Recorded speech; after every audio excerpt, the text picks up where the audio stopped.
Olá, eu sou Jefferson Figueiredo, graduando em História pela Universidade Estácio, e hoje eu vim apresentar para vocês a minha PCC de Educação Especial.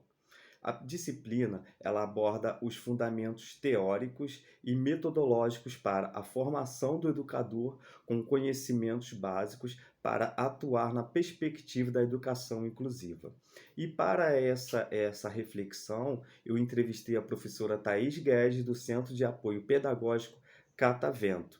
A professora Thaís é licenciada em Pedagogia e está no seu processo de finalização em Psicopedagogia. E temos algumas perguntas que eu fiz à professora Thaís, e dessas perguntas, a primeira pergunta que eu fiz para ela foram quais as características e necessidades específicas que o aluno incluído na turma dela apresenta. Então, a professora Thaís me disse que ela acompanha alunos com TEA, nível 1, 2 e 3.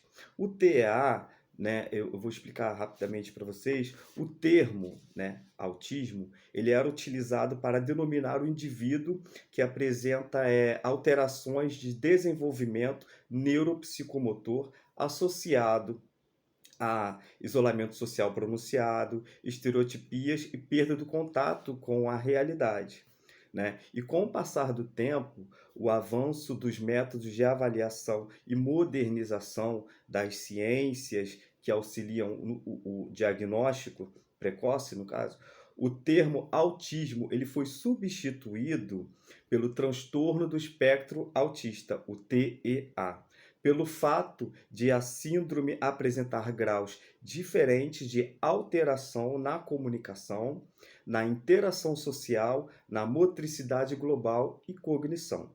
O TEA ainda é desconhecido com influência direta no desenvolvimento neuropsicomotor de toda criança, que demonstra algumas de suas características.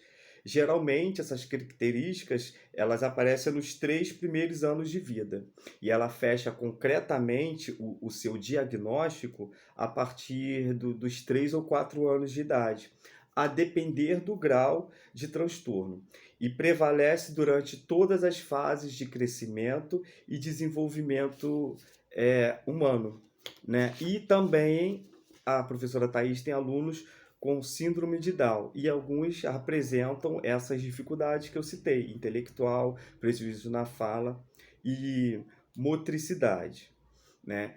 E as adaptações necessárias que a professora Thaís faz, né, no seu planejamento de aula, ela me disse que inicialmente foi elaborado um plano de ensino individual para cada aluno, tendo a BNCC como base, né? A BNCC ela é um documento de caráter normativo que define o conjunto orgânico e progressivo, né, de aprendizagens essenciais que todos os alunos devem desenvolver, no caso, ao longo das etapas e modalidades da educação básica, né? E dessa forma, né, as atividades são baseadas nesse planejamento inicial.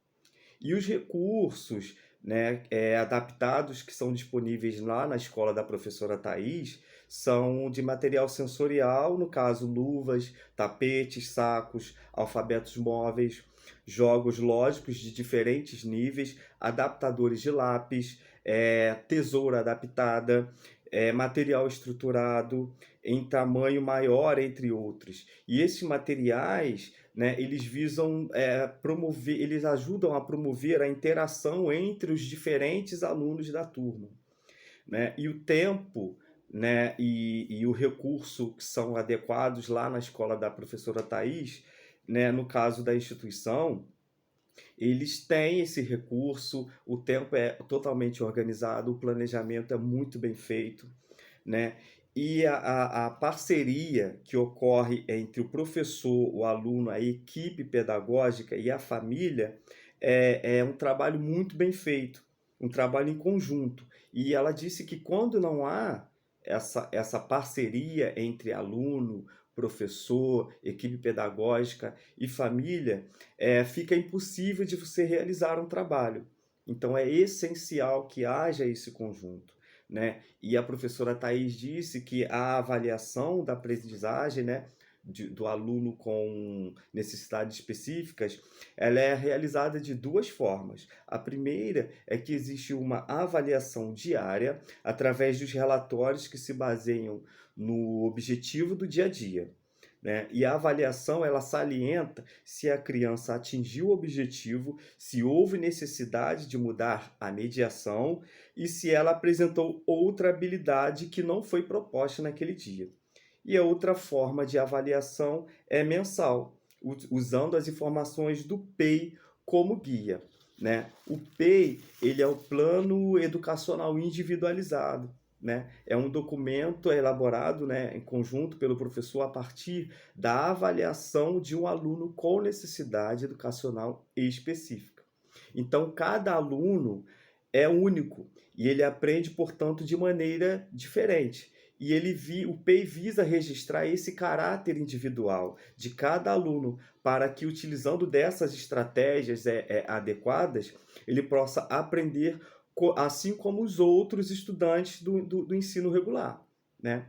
E ela precisa ser aprovada pelo estudante ou pelo responsável, no caso do estudante ser menor. E deve ser revisado periodicamente e mudar as estratégias conforme a observação em sala de aula e no convívio desse aluno com a comunidade escolar, né? E os maiores desafios enfrentados pelo professor, né, na construção dessa proposta inclusiva, que segundo a professora Thais, ela acredita que a gestão, quando a gestão funciona, dá certo. O planejamento ele ocorre de forma tranquila dentro do planejado, dentro de acordo com o que foi orientado. E quando a gestão escolar não guia o professor, incentivando a sua formação continuada, estabelecendo um vínculo com a família, se torna impossível desenvolver um bom trabalho, né? E visto, a gente sabe que a família ela tem um papel de destaque como protagonista, né, junto com a escola, para refletir sobre as necessidades dos filhos, né? A família conhece os filhos, eles melhores do que ninguém. O envolvimento da família no processo educacional das crianças permite que a parceria seja estabelecida no sentido de cooperação e colaboração nas atividades pedagógicas promovidas pela escola. Então, eu pude observar claramente que primeiramente, nós precisamos ter essa interação. Precisamos inserir o aluno, sim. Temos as ferramentas corretas. O professor ele tem as ferramentas. A escola tem que ter essa gestão organizada, em contato direto com a família, a participação da família, para que a gente, de fato, tenha a inclusão desses alunos no ambiente escolar.